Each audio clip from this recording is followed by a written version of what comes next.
college defenses to stop the spread? The spread getting too much, too much being made of it. The spread, always been real important, because when an offense run the spread, they putting their best players out there on the field, their fastest player.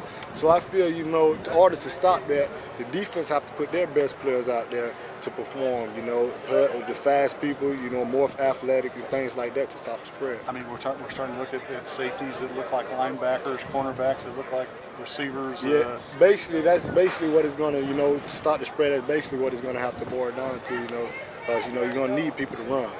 And that's exactly what you're going to need. And then somebody's going to say, you know what, and then we're going to start pounding the football again. It's going to. Coach Kenny was telling me, there was a time when the wishbone was unstoppable.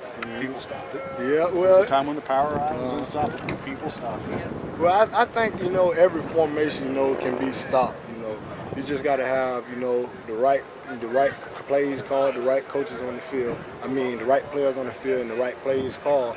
And I'm pretty sure, anything can be stopped. Wouldn't it be nice to be part of the defense that said we put a limit on this stuff? Yes, knowing with Coach Snyder back in his second era, it'll be real nice, to come away, and achieve something real big this year. Good luck. Thank you. So talk about the change, Josh.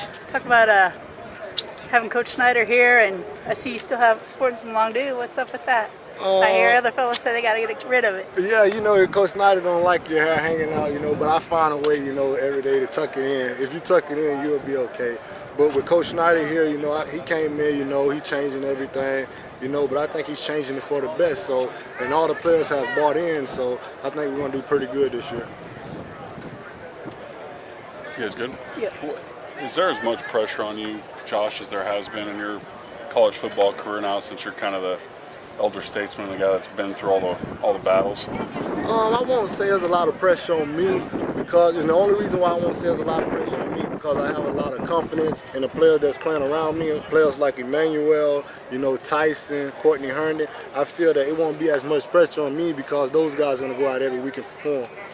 When you look at, you were just talking about the spread offenses, what were some of the things that you learned last year against the OUs, the Techs, the Ks, and the Missouris that maybe you hadn't had to deal with before? With teams like, Oklahoma, knowing they're going to be at the top every year, you just can't make too many mistakes against those guys. You just got to go out every week, and you got to be ready to play. You got to be prepared and come out, and just ready to play. What are some of the finer things of being a cornerback that you've learned in the last 6 months? I think one of the most important things as a cornerback, is condition, and watching the film. If you go in, and you watch film on your opponent, get how they do this and how they do that. Now, players like, Sam Bradford, you go in, you watch film on him, see how he do this and see how he does that. I think that really can affect how you play. How about working against guys like Crabtree and Iglesias and so on, Briscoe, and on down the line? Working with guys like that going to always make you better because it's going to bring the best out of you. Knowing that, last year Crabtree was one of the best receivers, that was in the Big 12 last year. And coming to playing against him, I just felt like when I had to guard him, that was a big challenge for me, and I just had to step to the plate.